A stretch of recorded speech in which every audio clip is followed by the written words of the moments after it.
antara asar dan subuh itu masih ada yang unggul, ada yang istimewa lagi. Apa yang istimewa? Antara asar dan subuh yang istimewa terletak di subuhnya. Jadi dari 5 waktu ini, yang pertengahan asar dan subuh, karena amal di bawah ditunjukkan untuk mendapatkan penilaian langsung dari Allah seketika dan memberikan jawaban dari apa yang kita inginkan, asar dan subuh. Tapi dibandingkan asar dengan subuh, bila keduanya dibandingkan, dua-duanya mulia. Maka subuh punya kemuliaan yang tidak dimiliki oleh asar. Ya, makanya nanti asar bisa bertemu dengan zuhur, masih ada jama, masih ada qasar. Maghrib ketemu isya, masih ada jama, ada qasar. Ya, tapi subuh nggak bisa di jama, nggak bisa di qasar. Ya, makanya subuh letaknya jauh, ke isya jauh, ke zuhur jauh. Ya, saya mau jamaah. Ya, jama antara isya dengan subuh biar nanti bangunnya sekalian gitu, nggak bisa. Ya, maghrib masih bisa dijama dengan isya, isya dikosor dari 4 jadi 2. Maghrib nggak bisa dikosor karena 3 nggak mungkin jadi 1,5. Ya, zuhur udah 2, masa mau dikurangin lagi? Subuh udah 2, nggak mungkin dikurangi lagi. Maka dari itu subuh menyendiri sendiri. Nah, ada apa kemuliaan di subuh itu? Maka turunlah Quran surah ke-17 ayat 78 yang tadi saya bacakan di awal. Aqimis salata liduluki syamsi ila ghasaqil lail. Sampai sini zuhur sampai isya. Duluki syamsi tergelincir matahari itu zuhur. Sampai ghasaqil lail tiba malam itu isya. Lalu ditutup ujungnya wa qur'anal fajr. Khusus untuk subuh itu ditambahkan selain sholat ada bahasa Quran di Quran sendiri. Khusus untuk subuh redaksinya ditambahkan dengan Quran. Apa itu Quran? Halo, apa itu Quran? Kalau tidak tahu cepat katakan wallahu a'lam. Apa itu Quran? Wallahu a'lam. Ada Quran, ada Al-Quran. Ada Quran, ada Al-Quran. Kalau yang disebut Al-Quran itu mutlak firman Allah.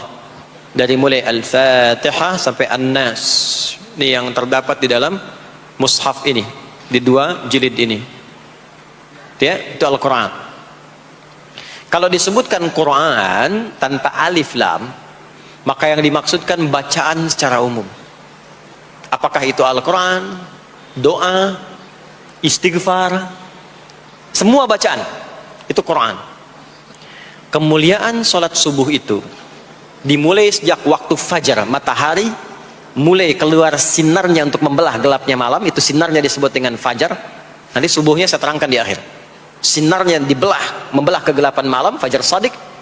Maka pada saat itu bukan hanya sholatnya yang punya keistimewaan seperti sholat asar tadi, tapi semua bacaannya langsung dijawab seketika oleh Allah Subhanahu wa taala, dipersaksikan oleh seluruh malaikat dan dijawab langsung oleh Allah Subhanahu wa taala.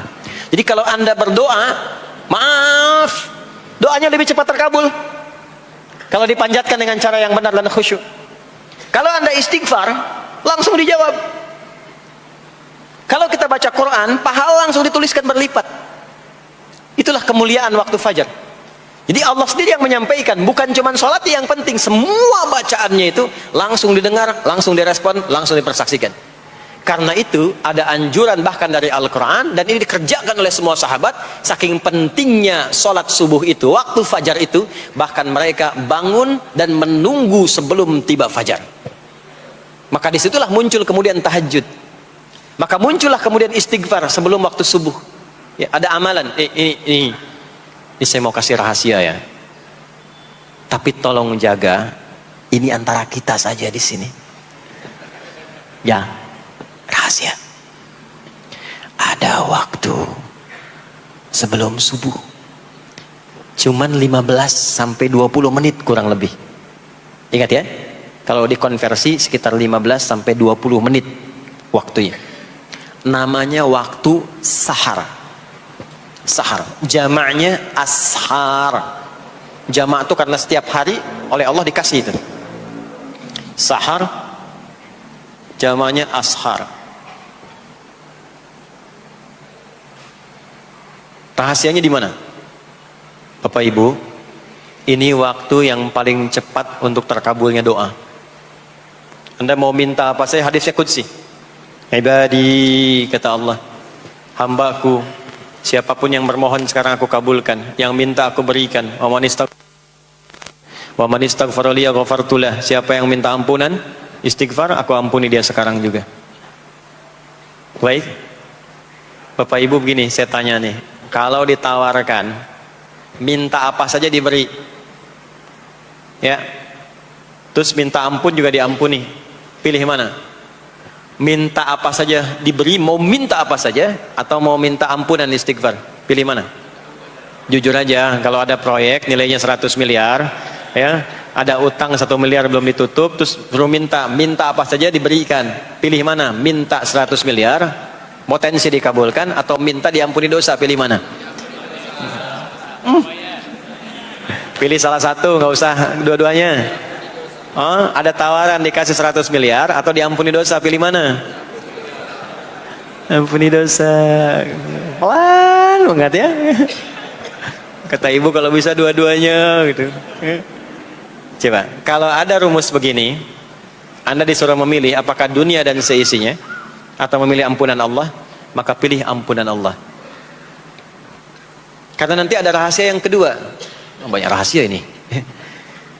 Ada rahasia istighfar. Istighfar itu kalau sudah menyatu dengan jiwa kita, sudah terbiasa, maksudnya biasa istighfar, dan jadi karakter, jadi kebiasaan. Bukan hanya pasca sholat, di mobil istighfar, di kantor masuk istighfar, sudah kebawa, udah refleks itu. Faidah keutamaan untuk orang yang rajin istighfar itu ada dua. Satu, diampuni dosanya oleh Allah, yang cirinya nanti akan dijaga dari maksiat. Ya, bukan maksum, karena maksum itu untuk para nabi, untuk para nabi dan rasul. Manusia nggak ada yang maksum selain nabi dan rasul. Maksudnya apa? Diberikan petunjuk oleh Allah untuk menjaga diri, sehingga ketika dosanya diampuni, dia nggak berbuat dosa itu lagi. Mata biasa melihat yang tidak baik, tobat, diampuni dosa mata itu, cirinya adalah mata nggak senang lihat yang nggak baik lagi. Itu dosa mata diampuni, ciri tobat diterima.